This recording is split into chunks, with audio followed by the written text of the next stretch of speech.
हर हर महादेव। सोमवार व्रत कथा। व्रत महात्म्य।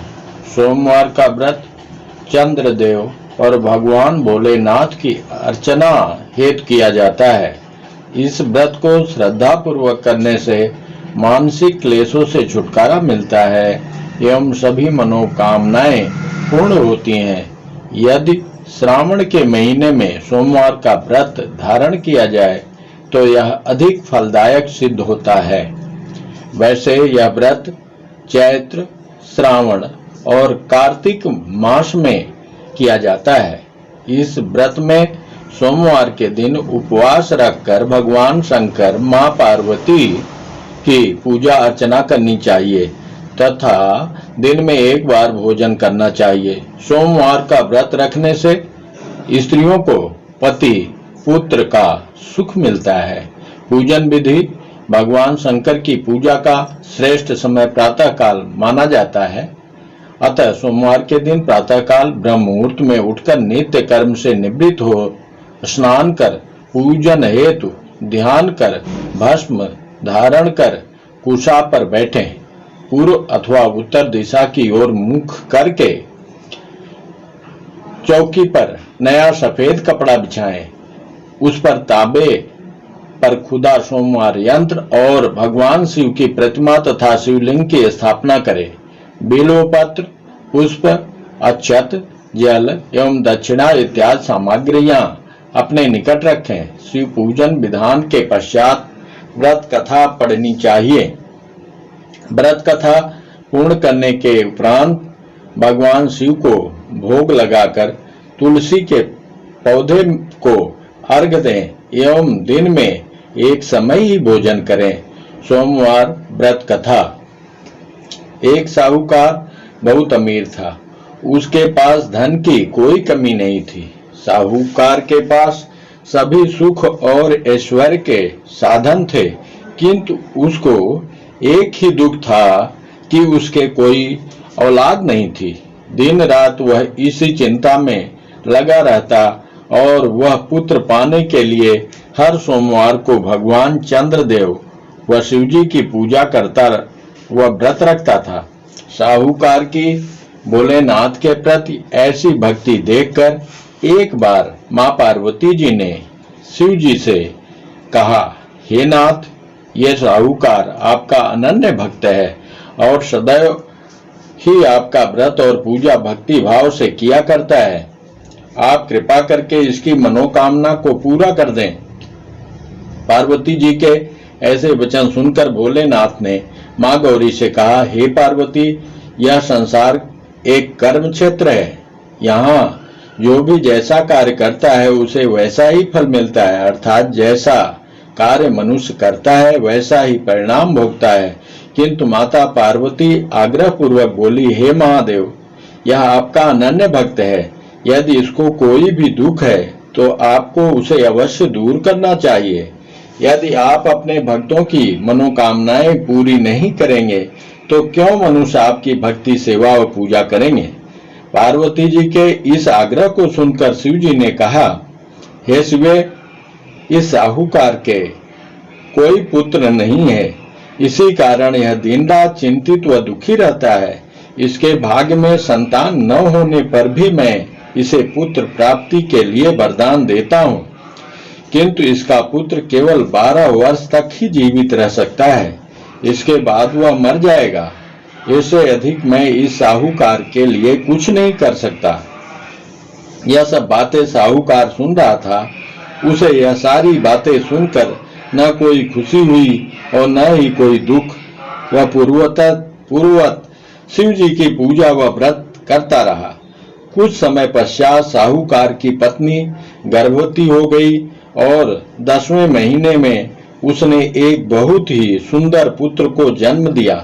साहूकार के घर में बहुत खुशियां मनाई गई, किंतु साहूकार ने अपने पुत्र की 12 वर्ष की उम्र मान जानकर कोई खुशी प्रकट नहीं की और इस संबंध में भी किसी को कुछ भेद भी नहीं बताया। वह बालक धीरे धीरे बड़ा होने लगा। जब वह बालक 11 साल का हो गया तो बालक की माता ने साहूकार से उसके विवाह के लिए कहा, किंतु साहूकार ने कहा कि मैं इसे काशी जी पढ़ने भेजूंगा। साहूकार ने अपने साले को बुलाकर कहा कि तुम इस बालक को काशी पढ़ने के लिए ले जाओ और इसे विधिवत शिक्षा ग्रहण कराओ। साहूकार ने उसको बहुत सा धन देकर कहा कि रास्ते में जहां कहीं भी ठहरो वहां यज्ञ और ब्राह्मणों को भोजन कराते जाना। इस प्रकार वह दोनों मामा भांजे रास्ते में यज्ञ करते, दान देते और ब्राह्मणों को भोजन कराते जा रहे थे। रास्ते में एक शहर पड़ा। उस शहर में राजा की कन्या का विवाह था। एक अन्य राजा का लड़का बारात लेकर आया था, लेकिन वह एक आंख से काना था। लड़के के पिता को इस बात की चिंता थी कि वर को देखकर कन्या के माता पिता विवाह में किसी प्रकार की अड़चन न डालें। इसी कारण जब उन्होंने साहूकार के अति सुंदर बेटे को देखा तो उसके मन में विचार आया कि क्यों न इस लड़के से विवाह का कार्य पूर्ण करा लिया जाए। यह विचार कर उसने लड़के और उसके मामा से कहा कि यदि आप फेरे व कन्यादान का कार्य पूर्ण करा देंगे तो आपकी बड़ी कृपा होगी और हम आपको बहुत सारा धन देंगे। साहूकार के लड़के और उसके मामा ने इस बात को स्वीकार कर लिया। विवाह का काम भली प्रकार से पूरा हो गया। जब वह लड़का जाने लगा तो उसने चुपके से राजकुमारी की चुनरी पर लिख दिया कि तेरा विवाह मेरे साथ हुआ है, लेकिन जिसके साथ तुम्हें भेजा जाएगा वह एक आंख से काना है। मैं काशी जी को जा रहा हूँ। राजकुमारी ने जब इस प्रकार लिखा पाया तो उसने काने राजकुमार के साथ जाने से इनकार कर दिया और कहा कि यह मेरा पति नहीं है। मेरा विवाह जिसके साथ हुआ है वह काशी जी गया है।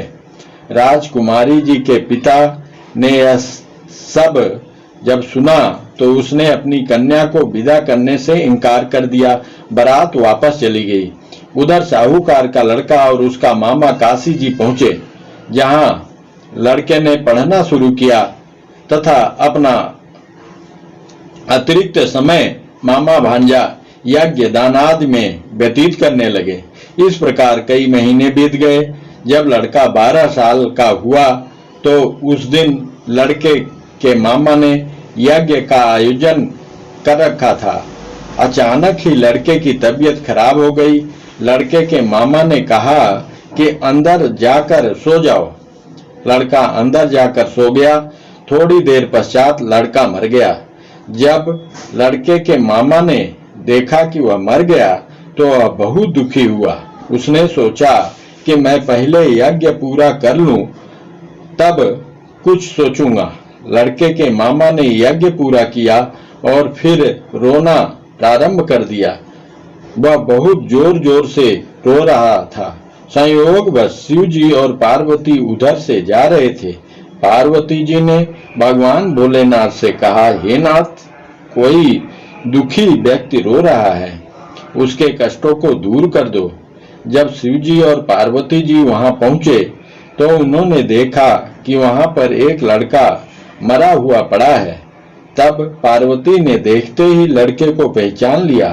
पार्वती जी ने लड़के के मरने का कारण पूछा तो भोलेनाथ ने बताया, हे गौरी, इस लड़के की आयु इतनी थी, ये अपनी आयु पूरी कर चुका है। तब पार्वती जी ने विनम्रता पूर्वक कहा, महाराज, कृपा करके आप इस लड़के को जीवित कर दीजिए, नहीं तो इसके माता पिता इसके वियोग में तड़प तड़प कर अपनी जान दे देंगे। माता पार्वती की बात सुनकर शिव जी ने लड़के को पुनः जीवित कर दिया। शिव जी की कृपा से लड़का जीवित हो गया। शिव शंकर वह पार्वती जी शिवधाम चले गए। शिक्षा पूरी होने पर लड़का और उसका मामा पहले की तरह यज्ञ करते, ब्राह्मणों को भोजन तथा दक्षिणा देते हुए अपने घर की ओर चल दिए।